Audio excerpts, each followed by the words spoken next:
Fala galera, Capitão Fernando aqui para mais um Nova News. E chegamos ao penúltimo episódio da série Star Trek Discovery. Esse é o 9º episódio da 5ª temporada e o episódio 64 é o todo em produção da série. Isso quer dizer que mais um episódio e teremos o final da série Star Trek Discovery, completando aí 5 temporadas e 65 episódios. Gente, esse episódio se passa no ano de 3191, assim como toda essa temporada.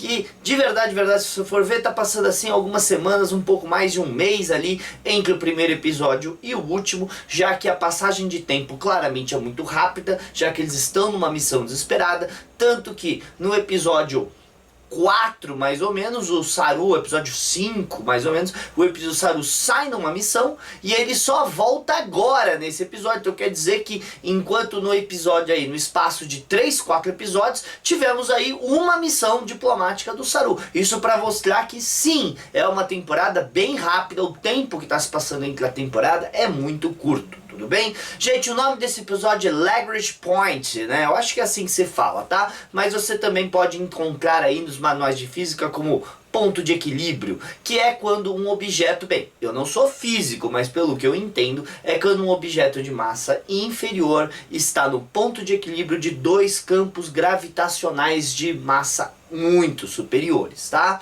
É diferente do plano 3 corpos que você teria, tá? Mais campos gravitacionais. Então nesse aqui você tem dois campos gravitacionais e um objeto no ponto de equilíbrio desses dois pontos gravitacionais, o que tem a ver com, assim, achei até interessante como eles usaram e onde estava a tecnologia dos progenitores, então foi bem interessante. Estou tentando não dar spoiler, mas achei que foi interessante onde estava e como foi que aconteceu isso. Muito bem, gente, o episódio é dirigido por Jonathan Frakes. Gente, esse é o 8º episódio que o Jonathan Frakes dirige aí de Star Trek Discovery. Ele tá entrando como um dos caras que mais trabalhou, sem dúvida o cara que mais trabalhou em Star Trek, assim, em todas as séries ele trabalhou. Não tô falando do ator que mais aparece, mas ele é o cara que mais trabalhou em funções, produtor, diretor, ator, certo? Ele tem até créditos de escritor aqui e ali, né? Então, não de escritor principal dos filmes, mas né, o diretor sempre tem um créditozinho aqui e ali, certo? Então aí ele trabalhando muito com Star Trek, esse é o episódio, e que aliás, vamos falar que é poético o Frakes vir dirigir pelo menos um episódio dessa temporada, que é uma sequência lá, certo, da nova geração, porque o episódio da nova geração que deu origem a tudo isso foi dirigido pelo Jonathan Frakes. Então ele tinha que vir, acho que ele devia ter dirigido até mais episódios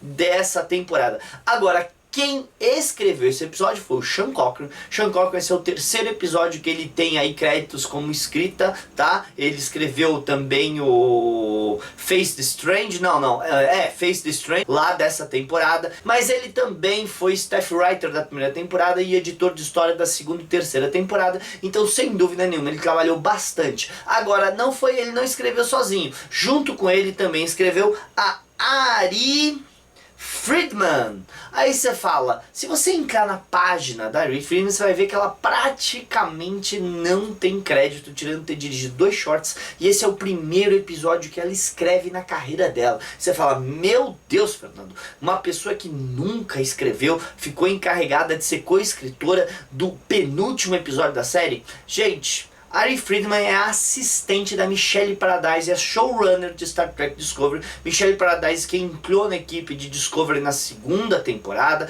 de acordo com o próprio Alex Kurtzman, co-showrunner e produtor geral de Star Trek. Ela era uma voz, a Michelle Paradise, era uma voz extremamente influente, ela comandava, certo, a sala de escritores na 2ª temporada, então foi por isso que ela ganhou a posição de showrunner, co-showrunner na verdade, mas showrunner aí de Star Trek Discovery, certo? E a Ari é a assistente dela. Então, gente, uma vez o Terry Matalas era o assistente do Brannon Braga, certo? Que foi showrunner aí de Star Trek Voyager e Star Trek Enterprise. E uma vez perguntaram pra ele o que o assistente do showrunner faz. Gente, entenda, o showrunner é o diretor real de uma série. Num filme, o diretor é quem manda em tudo. Numa série, quem manda em tudo é o showrunner. Então, por mais que você tenha a voz do diretor e a voz do escritor sendo importantes, a principal voz de uma série é o showrunner, porque todas as decisões passam pelo showrunner da série, que é o produtor executivo-chefe, tudo bem? Então, o Terry Matalas falou que você ser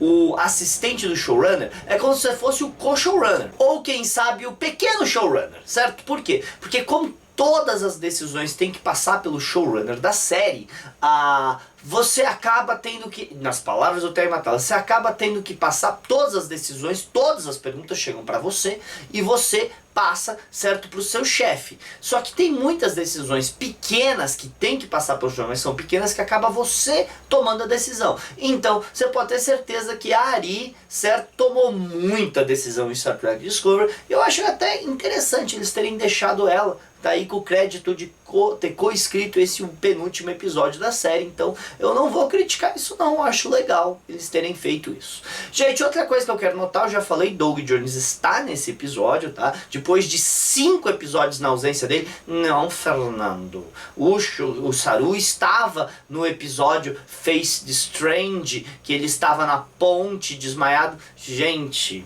eles veem um corpo no chão e falam que é o Saru. De acordo com os créditos, aquele era o Doug Jones, mas poderia ser qualquer pessoa usando a cabeça, a máscara de que é o piano. Então, de verdade, gente, são 5 episódios sem Doug Jones nessa temporada. De acordo com as desculpas oficiais, ele teve que se afastar da série porque ele estava no tour para promover Hocus Pocus 2, tá? Durante as gravações da 5ª temporada de Star Trek Discovery. Mas se a gente vê os episódios, claramente não existia muito espaço para ele.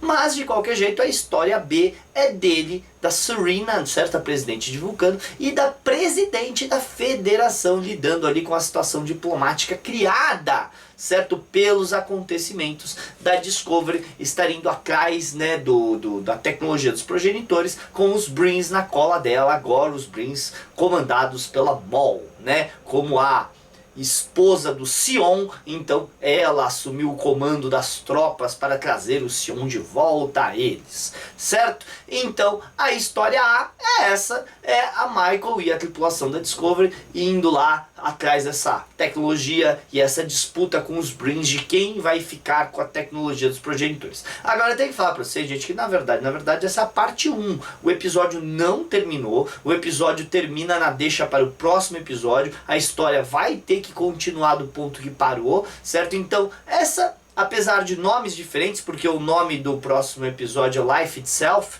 tudo bem?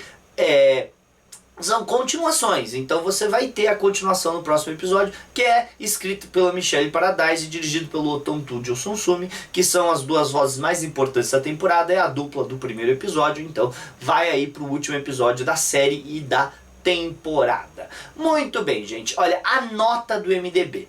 Gente, no momento dessa gravação ainda não tá com nota, mas eu posso fazer uma análise rápida que a nota vai ficar ali entre mais ou menos 6. Por quê? Porque essa é a média da temporada. Gente, se vocês forem no IMDB, vocês vão ver que a nota mais baixa da temporada é 5.7 pro Ginal e a nota mais alta da temporada é 7.1 pro Face the Strange. E o resto dos episódios estão ali numa média de 6.3, 6.4. Então, de verdade, esse episódio vai acabar num ponto por aqui. Talvez um pouquinho mais alto quando chega nos últimos episódios, mas essa é a média da temporada, com aproximadamente 1000 votantes aí, tá? Chegando nos episódios, no máximo de 1000 votantes. O que é interessante se a gente analisar com as notas da primeira temporada de Star Trek Discovery, que tem uma média bem mais alta ali, uma média de 7, sendo episódios que chegaram a notas 8.1, muito superior, tá, às notas dessa temporada, e o mais baixo também lá chegou em nota 6.